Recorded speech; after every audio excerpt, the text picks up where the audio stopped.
Iran ने बच्चों के खिलौने और कबाड़ से बनाए ड्रोन। सद्दाम हुसैन की एक गलती ने ईरान को कैसे बनाया ड्रोन का सुपर पावर। कैसे काम करता है ईरान का ड्रोन सिस्टम जिसके सामने अमेरिका और इजराइल ने टेके घुटने। बच्चों के खिलौनों से घातक ड्रोन बनाने की पूरी कहानी।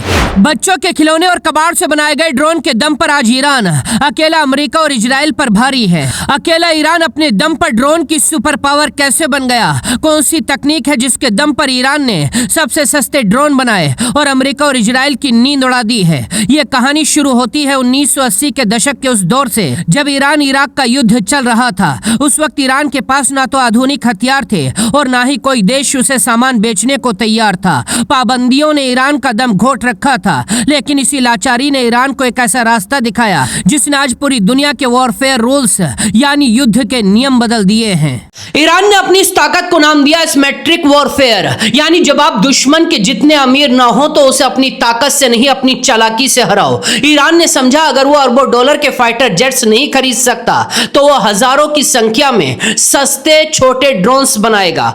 शुरुआत बहुत मामूली थी। ईरान ने महजोर 1 जैसे ड्रोन बनाए जिनमें आम घरों में इस्तेमाल होने वाले कैमरे लगे थे, लेकिन ये तो सिर्फ शुरुआत थी।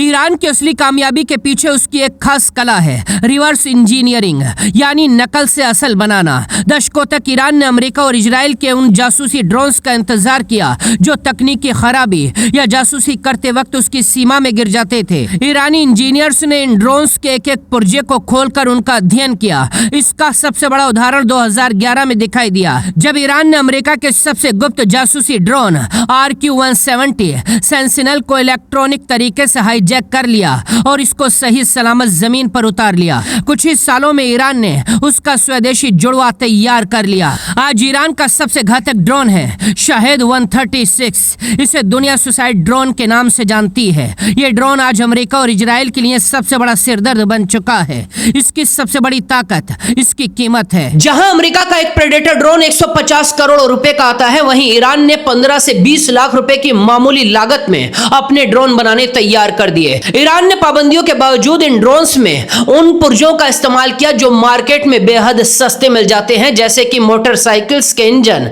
या फिर आम कंप्यूटर की चिप। अब सवाल यह है ईरान इन ड्रोन से अमेरिका और इजराइल को कैसे हरा रहा है। इसके पीछे 3 बड़े कारण हैं। आर्थिक तबाही, इजराइल का आयरन डोम या फिर अमेरिका का पैट्रियट सिस्टम। एक ड्रोन को मार गिराने के लिए जो मिसाइल दागता है उसकी कीमत करीब 15 से 20 करोड़ रुपए होती है। वहीं ईरान का ड्रोन सिर्फ 20 लाख रुपए का आता है, यानी दुश्मन को हराने के लिए ईरान को हमला करने की जरूरत नहीं है। वो सिर्फ अपने सस्ते ड्रोन भेजकर दुश्मन के खजाने को खाली कर रहा है। ये ड्रोन प्लास्टिक और कार्बन फाइबर से बने होते हैं और जमीन के बेहद करीब उड़ते हैं। इस वजह से दुनिया के सबसे महंगे रडार भी इन्हें पक्षी समझ लेते हैं। जब तक दुश्मन को पता चलता है तब तक ये ड्रोन स्वाम अटैक यानी झुंड में हमला कर चुके होते हैं। अगर आप एक साथ 50 ड्रोन छोड़ें तो कोई भी डिफेंस सिस्टम सबको नहीं रोक पाएगा। आज ईरान ड्रोन तकनीक का ग्लोबल हब बन चुका है। रूस जैसा सुपर पावर जो कभी ईरान को हथियार देता था, आज यूक्रेन युद्ध में जीत हासिल करने के लिए ईरान के शाही ड्रोन्स का इस्तेमाल कर रहा है। 2500 किलोमीटर की मारक क्षमता रखने वाले ये ड्रोन आज ईरान में बैठकर पूरे मिडिल ईस्ट को दहला सकते हैं। ईरान ने साबित कर दिया कि युद्ध जीतने के लिए हमेशा सबसे अमीर होना जरूरी नहीं है। अपनी स्मार्ट टेक्नोलॉजी और नकल को असल बनाने की जिद से ईरान ने अमेरिका और इजराइल की सुरक्षा गारंटी को फेल कर दिया है और अमेरिका और इजराइल दोनों की नाक में दम करके रखा है। कल तक जिसे दुनिया कबाड़ कहती थी, आज वही ईरानी ड्रोन्स दुनिया के सबसे बड़े डिफेंस सिस्टम को नाकाम कर रहे हैं। ईरान ने पाबंदियों की बेड़ियों को तोड़कर और पिघलाकर अपनी आसमानी सेना को खड़ा किया है और यही सेना ईरान की इस वक्त सबसे बड़ी ताकत है जिसने बड़ी बड़ी सुपर पावर को झुका दिया है।